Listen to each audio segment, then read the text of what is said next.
Podcast, the regular audio update by Humanist Society Scotland. In this episode, we take a look back to the launch of the Religion in Scots Law report and hear from two of the academics involved in writing it.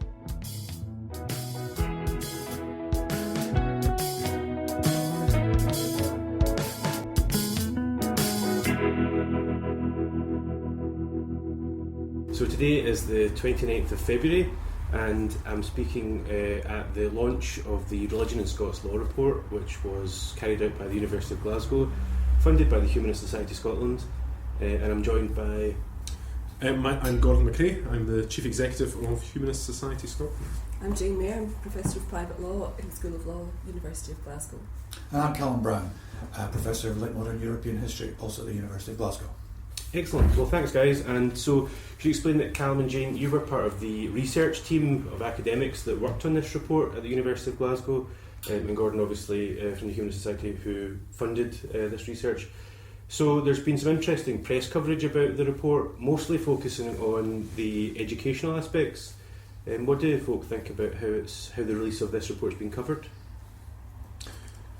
What I would say is, from the Society's perspective, we want this report to kickstart a debate, and I would hope that the headlines around education reform, which are vital, don't overshadow the fact that we now have an authoritative, comprehensive review of the position of religion in Scots law. And that was why the Society invested its own money into making this happen. And wherever you're coming at this debate from, we now have something on the shelf that definitively says these are the terms of the debate, these are the places in which religion has a specific role legislated for by Parliament. So the debate has to grow from there, in our view, and we've got our perspective, we'll continue to push that.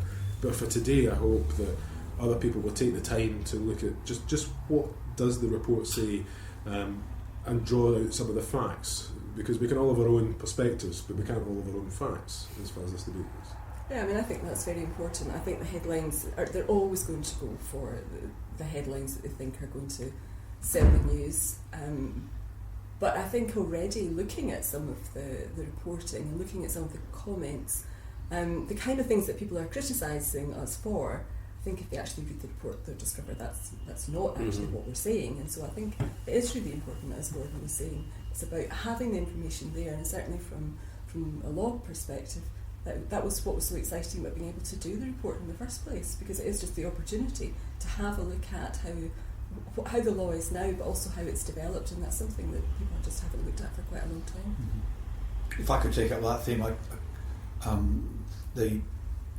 from my perspective, the importance of the report was to establish a basis of understanding about the state of Scots law and how it has changed, because the place of religion in Scotland has moved on tremendously since the last form of inquiry such as this took place, which was more than 100 years ago. And so there was a need to do a comprehensive survey to try to create a series of understandings about the place of religion in Scots law, which in themselves shouldn't be controversial. It's a statement of what the legislation says, where the legislation has changed over the last 100 years, and it has changed significantly in some sectors, and where it hasn't changed, or where it has changed in ways which might not have been predicted. I think though that's one of the fascinating things, looking through the report as a whole. In many respects, this is the story of Scotland over the last few decades, as secularism has grown, as individual rights have grown over institutional rights, which was something that you identified quite early on, Jane, as a key theme. We're able to see the way in which the role of religion has diminished in almost every area of law, with one notable exception of education, which is what much of the coverage has been focused on, probably quite rightly.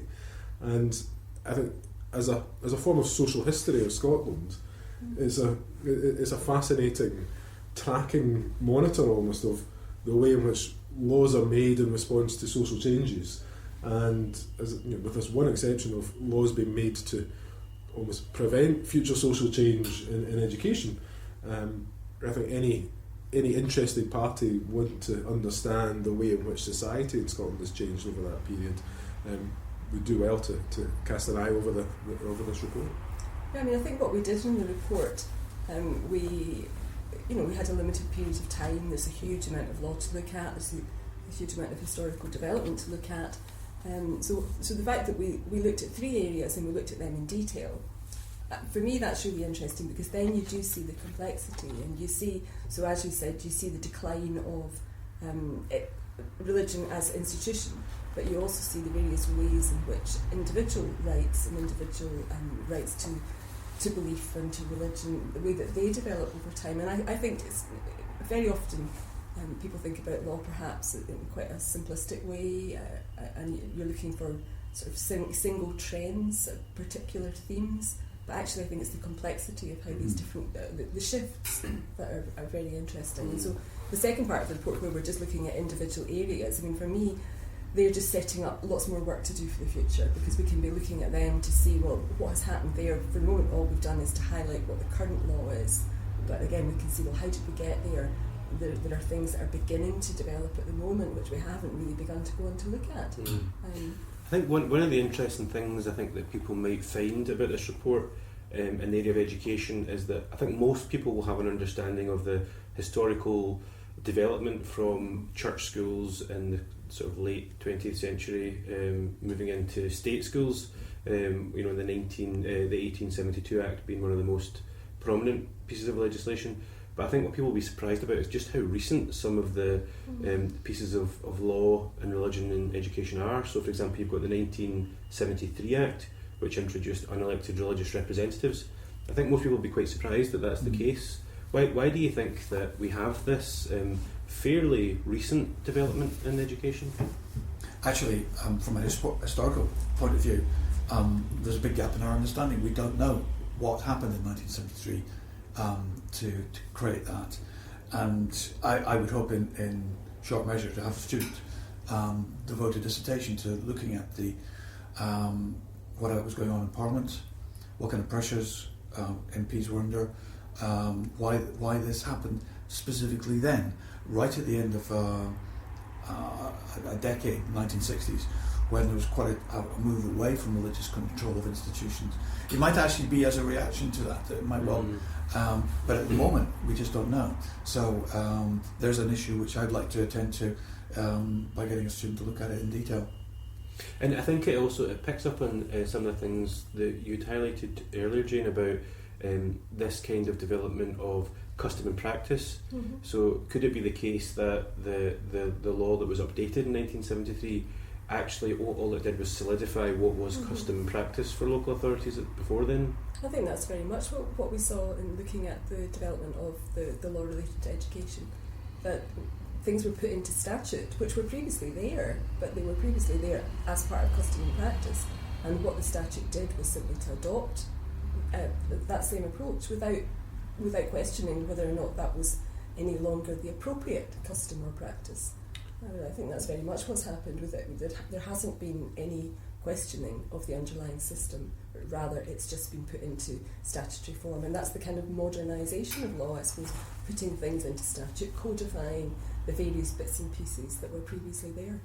And I think that's one of the areas that interests me. I think the Humanist Society of Scotland will be very interested in any dissertation that shows us, goes into the evidence for why that change took place, because I think we should try and hold ourselves to that same standard. But actually, just to go back to what the purpose of this report was, I think this is one of the key findings actually that highlights we have to have a debate about the role of religion in society based on the facts. And the fact is, in the early 70s, somebody decided to legislate to give church leaders, it was institutions that get written into the law, but in effect it's church leaders have a seat on education committees, voting on full voting rights on education and schools policy, no matter what happens to local authority reorganisation, no matter what happens to the way in which committees are made up. And we can see some of the problems of that now. So for those of us campaigning for social reform, educational reform, it's not that necessarily that helpful for a piece of legislation from the 70s to dictate how local authority committees are made up. Taking aside your perspective on the role of religion and churches.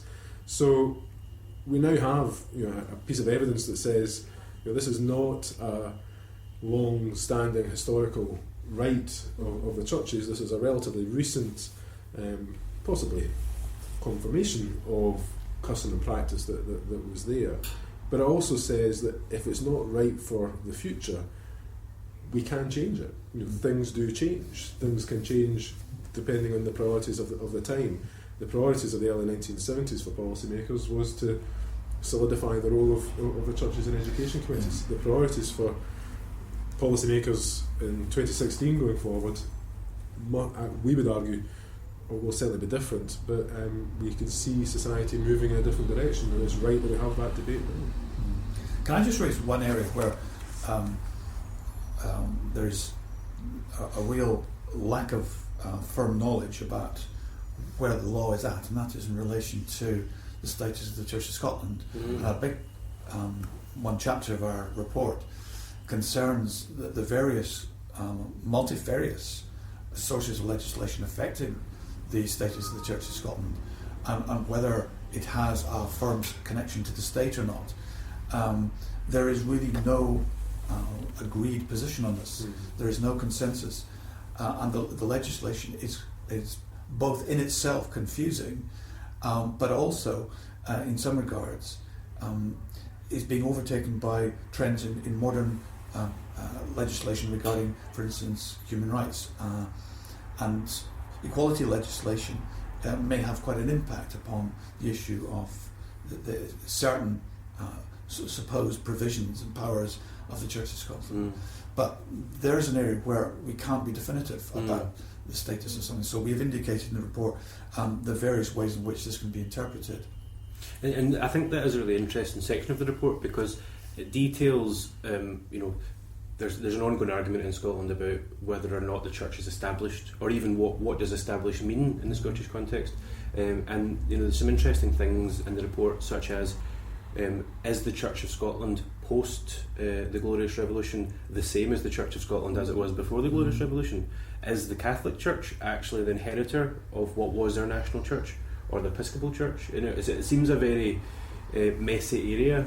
I think it also, and this is in a broader context, I think having done the work in the report, it now allows Scotland to become more involved in broader European discussions about relations between church and state, because in recent years in academic legal writing, there's huge interest in this idea of established church and church and state relations. And again, it's not just in Scotland, I think throughout Europe, in many, many countries, these are just concepts that have been accepted for a long time, and people have just said, oh yes, we've got an established church, without really questioning what that means or how it operates. So I think in Scotland there's been relatively little legal discussion about it. So I think it's really exciting that we can now be part of that broader debate. I think it's interesting actually in the way in which that chapter's been partly overlooked by the people we've spoken to so far, because I think that underestimates the importance of this discussion. And it can come across as slightly academic and irrelevant to people's daily lives, but fundamentally that informs the assumed position that the church has, and is the context for a lot of the legislation, the individual pieces of legislation that make up the rest of the report. So whilst I don't think there's many people waking up in the morning worrying about whether the Church of Scotland is established or not, it is actually the underpinning issue in a Scottish Parliament or a Westminster Parliament in the past deciding to put into law these special provisions for the churches, and whether that's just been taken as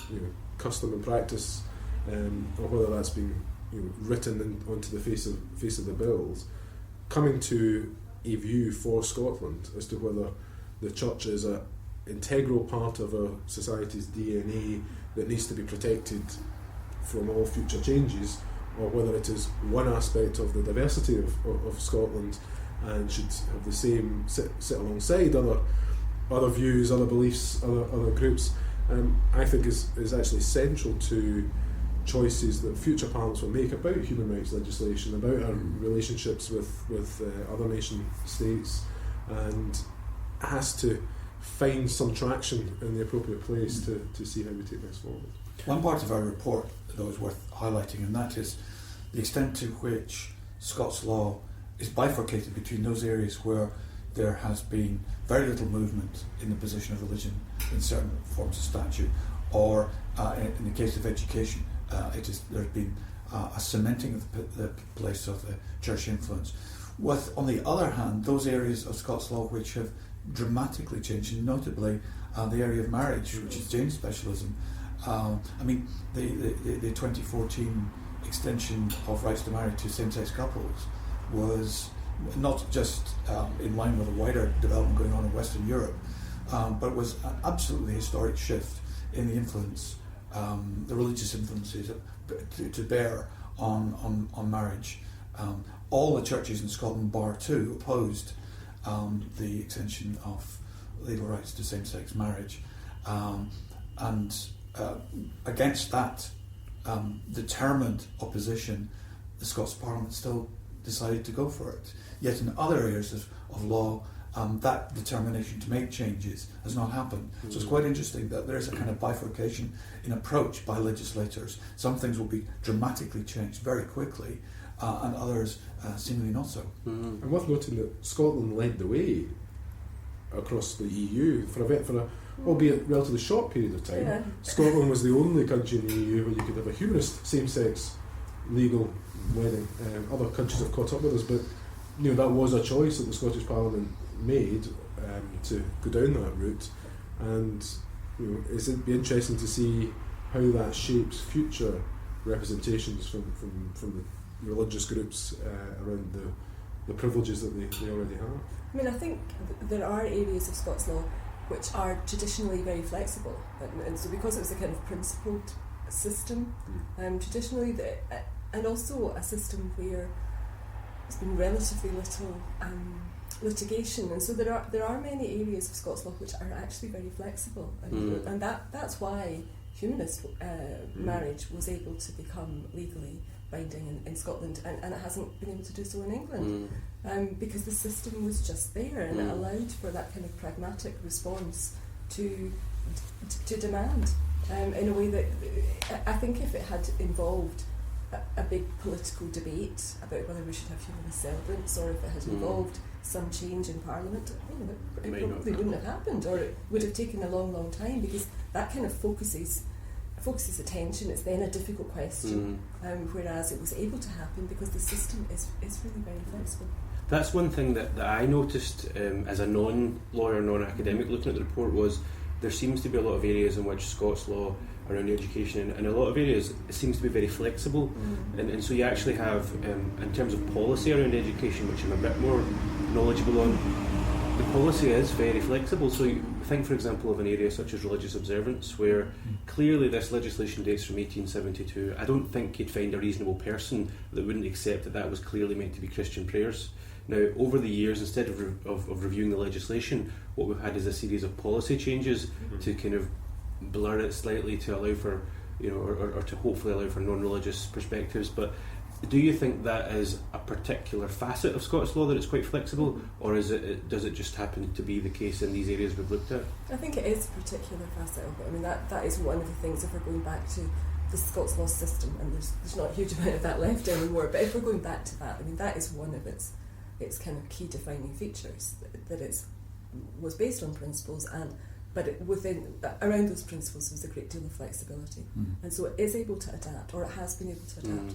And that is one of the dangers. I mean, that's one of the dangers with kind of modern lawmaking. Sometimes it seems like a good idea to get something in statute. It seems, you want to get some particular reform, but it can have unforeseen consequences. And actually, that kind of older, traditional, principled, flexible approach can have benefits. So it is difficult. I think one of the key factors, though, in relation to the liberalisation of religious observance in Scottish schools, Scottish non-denominational schools, is that they are not church schools. Arguably the same pressures to moderate, to weaken the place of religion in religious observance was evident in England from the 1960s. But one of the factors restraining it there was that a third of the schools were Church of England schools. in Scotland, there are no Church of Scotland schools.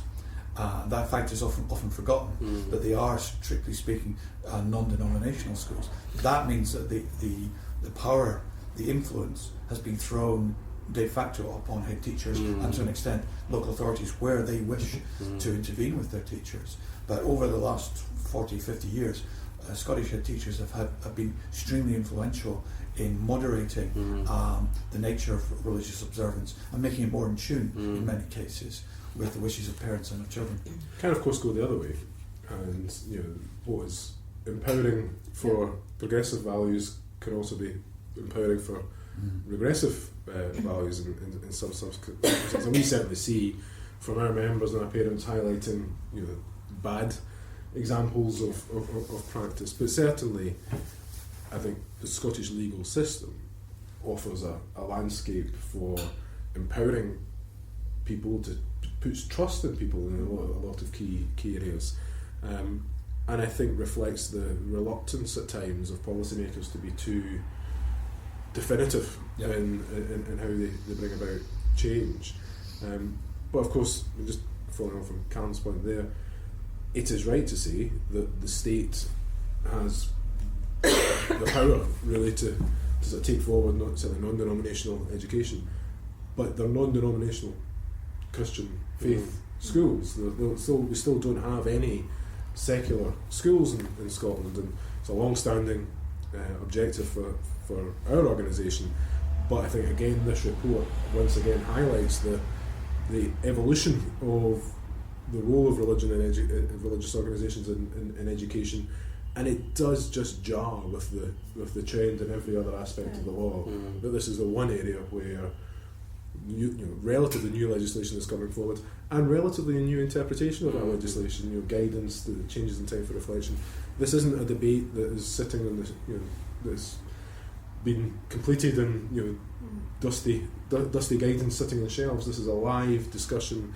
Teachers today are having to spend time interpreting that guidance, and that can be a very difficult proposition for some head teachers, and I think it's right to continue pushing that discussion, pushing that debate.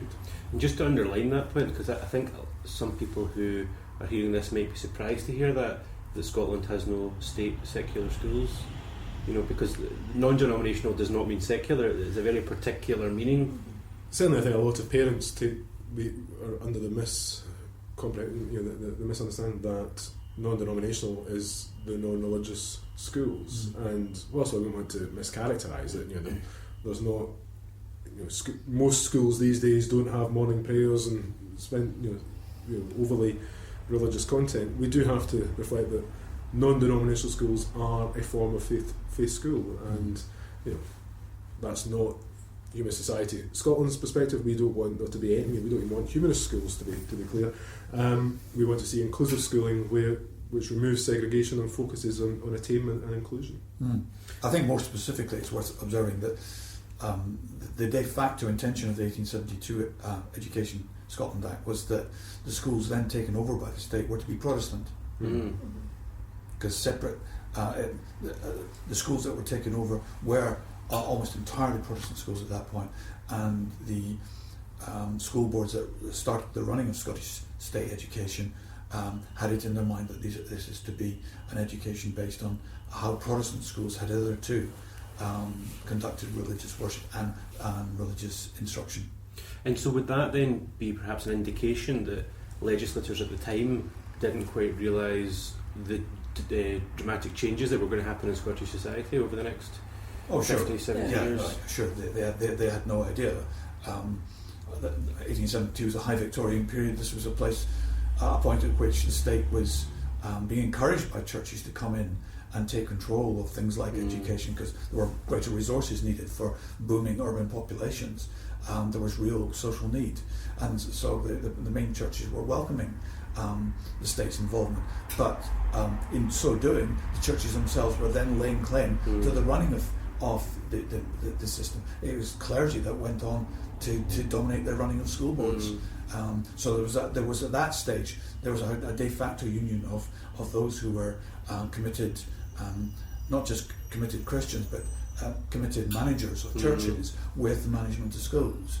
Now that has moderated somewhat through administrative change over the years, but nonetheless the legacy is one where in Scotland non-denominational is taken to mean still de facto Protestant, especially since Catholic schools were absorbed separately into the state system from 1918 onwards. One last thing to highlight from the report, I guess, would be an interesting fact is that Scotland still has a blasphemy law, and if I understand this correctly, this comes from the fact that the Westminster Confession, a very anti-Catholic doctrine, declaration of Protestantism, is enshrined within the Treaty of Union. Is that the situation? Yes. It seems quite a complicated. Yes, it's a 1690 Act, which was one number of other acts was reaffirmed in the Treaty of Union as an inalienable right for Scotland to remain with. So it appears that for as long as the Union of Scotland with the rest of the UK persists, there is no chance of that law being formally repealed.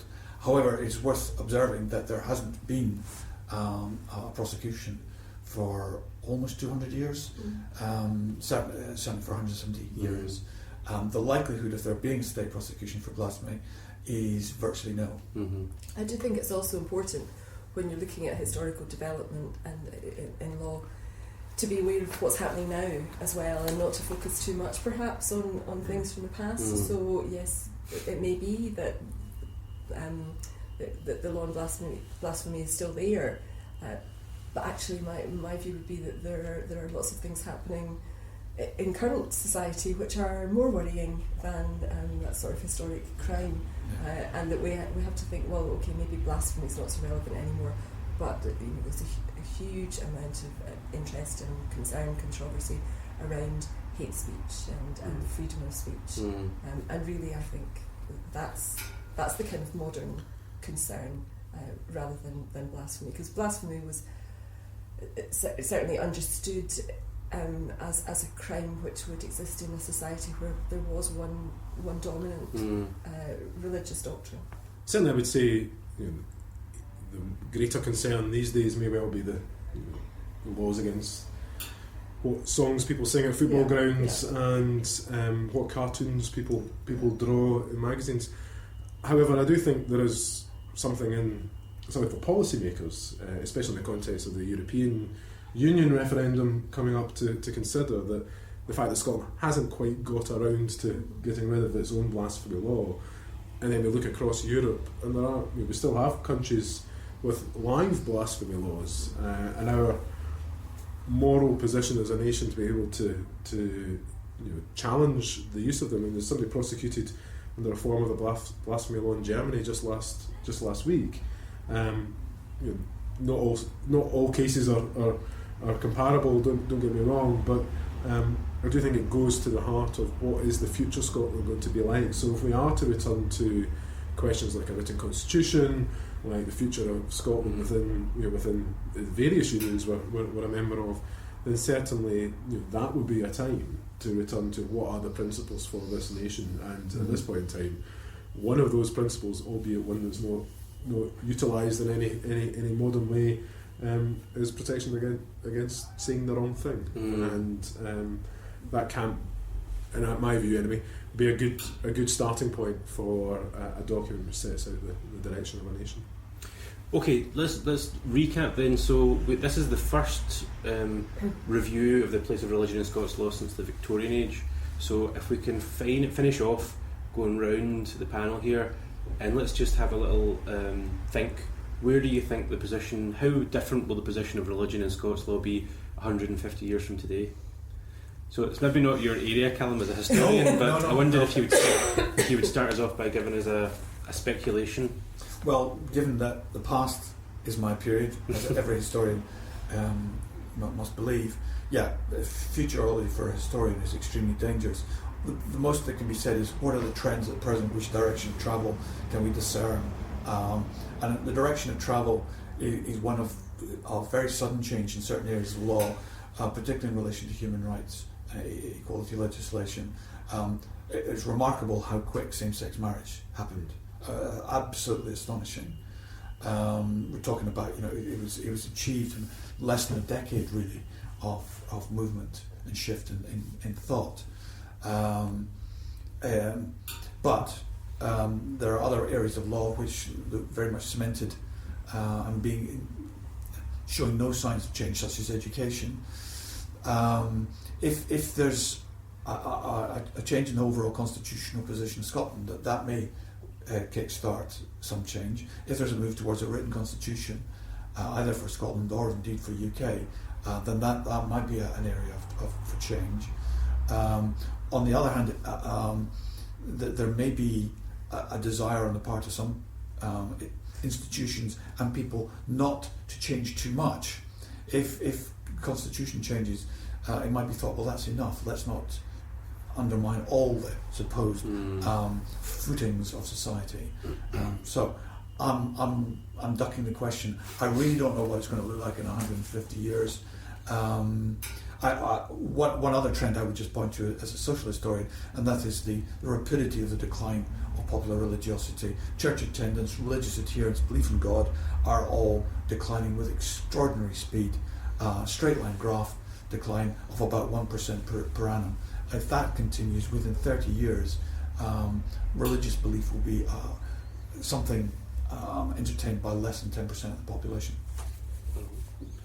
Jean? I suppose, I wouldn't disagree with any of that, but I would just say that one very interesting thing, I think, is that if you'd asked a lawyer or a legal academic sort of 15, 20 years ago about the place of religion in law, they would just have, laughed, because they had no, it had no modern place. There has been just this huge revival of interest in religion. Now, that religion is very different to the religion pre-Reformation or post-Reformation, but we're all talking about it now. Maybe we're all talking about it because it is changing, but nonetheless I think it is interesting, and I think the growth of individual rights to human rights and the protection of individual rights to religion and to belief, I think that is having currently a huge impact. So while religion might be, and religious belief might be declining in society, religion is certainly growing as a topic of interest within law. So what that says, I'm not sure where it'll be in 150 years, but nonetheless there has been this kind of quite unanticipated, I think, revival of interest, and that in itself is quite interesting. Should always be cautious, I think, answering hypothetical questions, but give it a stab. I think looking at what's happening now, and sort of following from what you're saying, Jane, the areas that concern me are the movements for stopping debate on the grounds of somebody's speech harming an individual's rights. We're seeing that in university campuses, we're seeing it around different places, and whether that is on the basis of religious views being persecuted, or whether it's another form of protected rights in equality legislation.